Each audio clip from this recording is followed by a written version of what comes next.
Olá, voltando com o nosso estudo de O Livro dos Espíritos, para os meus amigos, minhas amigas que assistem o nosso trabalho, que procuramos levar com humildade, procuramos levar com o pouco conhecimento que nós temos, mas somado aos livros espíritas, que nos trazem luzes maravilhosas para o nosso dia a dia, para o nosso conhecimento da vida e para o conhecimento da espiritualidade.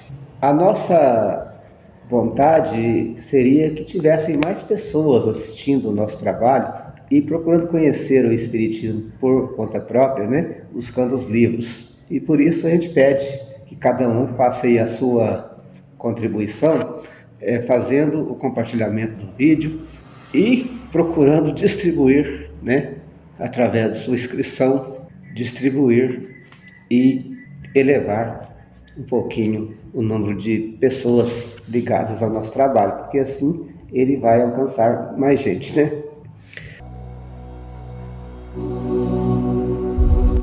Separação da alma e do corpo.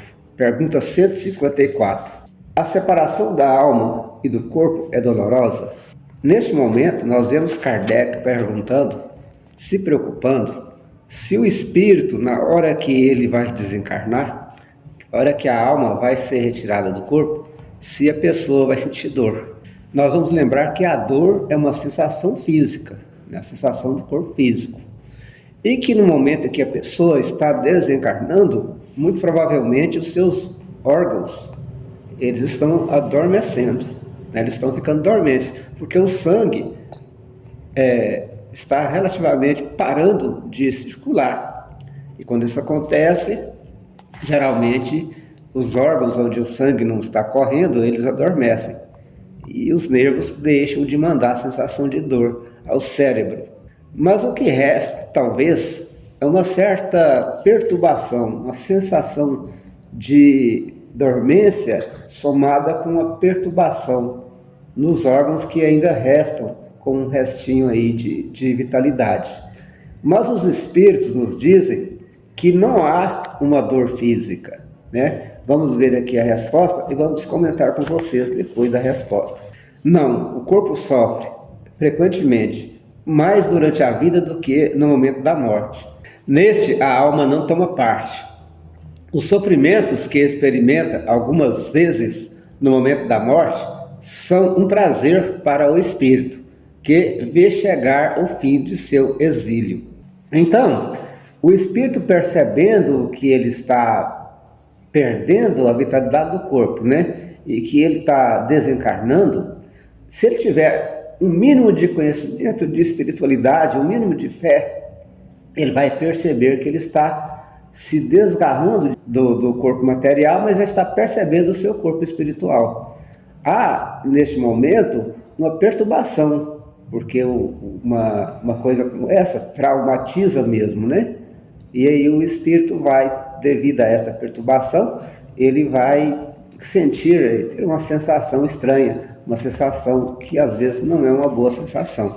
Mas para alguns, ele vai sentir até uma certa alegria por estar se libertando de um corpo que está trazendo dores, está trazendo perturbação, está trazendo sofrimento.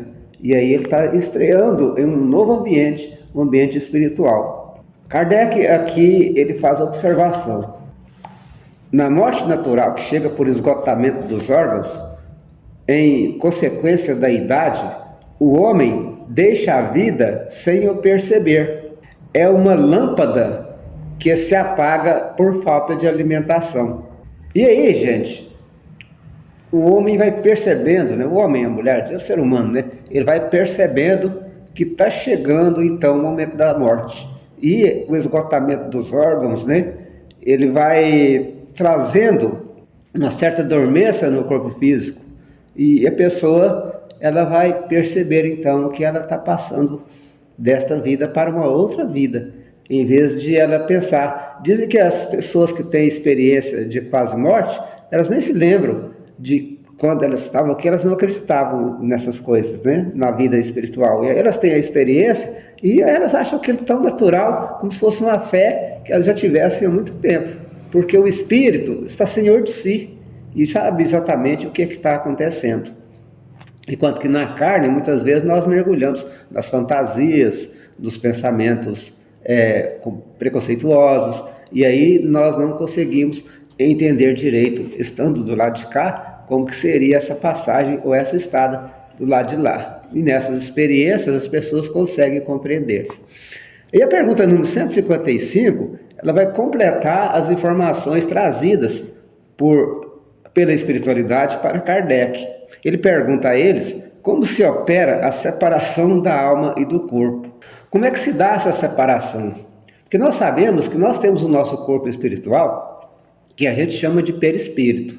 Este perispírito, ele tem um cordão chamado cordão de prata. Devido assim, os médios que conseguem vê-lo, vem uma espécie de fio de energia prateada, que se liga do corpo ao espírito, que sairia mais ou menos da parte aqui atrás e pegando essa parte assim da cabeça, e se liga também nessa mesma parte no corpo espiritual. E este ligamento é que faz com que o espírito viaje e faça viagens astrais e retorne ao corpo físico.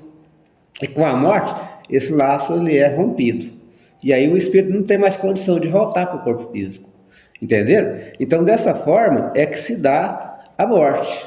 Após o esgotamento ou durante o esgotamento, esse laço ele começa a se desfazer. Os espíritos dizem, respondendo a Kardec, rompidos os laços que o retinham, ela se vê liberta, quer dizer, a alma, né? A separação se opera instantaneamente por uma transição brusca. Há uma linha de demarcação bem nítida entre a vida e a morte? Não, a alma se liberta gradualmente e não escapa como um passarinho, como um pássaro, né? Cativo que ganha a liberdade subitamente. Esses dois estados se tocam e se confundem. Assim o espírito se liberta ou se libera do corpo, pouco a pouco, dos seus laços, né? Das coisas, das energias que o prenderiam ali a esse laço, né? Esse cordão de prata que o liga ali ao corpo. Então os laços se desatam, eles não se quebram. Então é uma coisa lenta. Às vezes, dependendo da evolução do espírito, ele consegue compreender muito bem o que está acontecendo. Às vezes ele perde a consciência e vai acordar já no plano espiritual, já desligado do corpo material. E outras vezes ele tem uma certa perturbação, consegue acompanhar mais ou menos o que está acontecendo, mas não de forma total. Isso vai depender muito da pessoa, do espírito, da vivência dessa pessoa, do momento, do tipo de morte, todos os fatores que venham a somar, né, para que ocorra a morte, vão então influenciar na sensação que a pessoa que está desencarnando irá ter. Então morrer é como se estivesse saindo de uma espécie de neblina e aquela neblina vai clareando vagarosamente até a pessoa se achar no plano espiritual, entenderam? Então, o Espiritismo, sendo uma ciência que estuda, né, vai falar do perispírito, que é o corpo espiritual, e vai falar desse mundo espiritual, que é uma espécie de matéria quintessenciada, que vibra em uma velocidade ou uma sintonia, né, ou uma sintonia diferente da nossa, como são, por exemplo, a rádio FM de uma emissora e rádio FM de outra emissora. As duas não se misturam, no caso, mas os sinais são perfeitos, dependendo do rádio que vai sintonizar ali aquela emissora. No caso do mundo espiritual e o mundo físico, né, que é o nosso mundo, há uma certa influência de um no outro. Aliás, o mundo espiritual influencia muito no nosso mundo físico. Mas a questão é que, por estar em uma sintonia diferente da nossa, a maioria de nós não percebe esse mundo espiritual. Então a gente vai ficar aqui com as nossas explicações, que talvez estejam para vocês um pouco enroladas, né? E vou trazer aqui a explicação dos espíritos para vocês.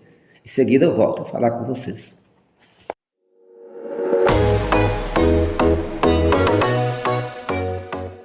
Durante a vida, o espírito se acha preso ao corpo pelo seu envoltório semimaterial ou perispírito. A morte é a destruição do corpo somente, Não há desse outro envoltório, que do corpo se separa quando cessa neste a vida orgânica. A observação demonstra que, no instante da morte, o desprendimento do perispírito não se completa subitamente, que, ao contrário, se opera gradualmente e com uma lentidão muito variável conforme os indivíduos. Em uns, é bastante rápido, podendo dizer-se que o momento da morte é mais ou menos o da libertação. Em outros, naqueles sobretudo cuja vida foi toda material e sensual, o desprendimento é muito menos rápido, durando algumas vezes dias, semanas e até meses, o que não implica existir, no corpo, a menor vitalidade, nem a possibilidade de volver à vida, mas uma simples afinidade com o espírito, afinidade que guarda sempre proporção com a preponderância que, durante a vida, o espírito deu à matéria. É, com efeito, racional conceber-se que, quanto mais o espírito se haja identificado com a matéria, tanto mais penoso lhe seja separar-se dela. Ao passo que a atividade intelectual e moral, a elevação dos pensamentos operam um começo de desprendimento, mesmo durante a vida do corpo, de modo que, em chegando à morte, ele é quase instantâneo. Tal o resultado dos estudos feitos em todos os indivíduos que se tem podido observar por ocasião da morte. Essas observações ainda provam que a afinidade que, em certos indivíduos, persiste entre a alma e o corpo, é às vezes muito penosa, porquanto o espírito pode experimentar o horror da decomposição. Este caso, porém, é excepcional e peculiar a certos gêneros de vida e a certos gêneros de morte. Verifica-se com alguns suicidas.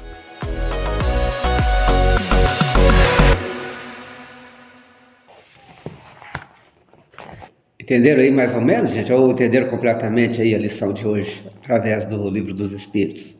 A questão da materialidade e a questão da espiritualidade. Os limites, né? As nuances, tudo que vem entre um e outro. Nos fará, estudando de forma metódica, de forma mais tranquila, entender essa questão. Eu agradeço a presença e a amizade de todos e voltamos depois com mais uma pergunta, a de número 156, né? Neste vídeo foram as 154 e 155. A próxima, 156, que vai falar ainda sobre essa separação da alma e do corpo. Inscreva-se em nosso canal. Divulgue, compartilhe Pátria do Evangelho, canal de divulgação espírita.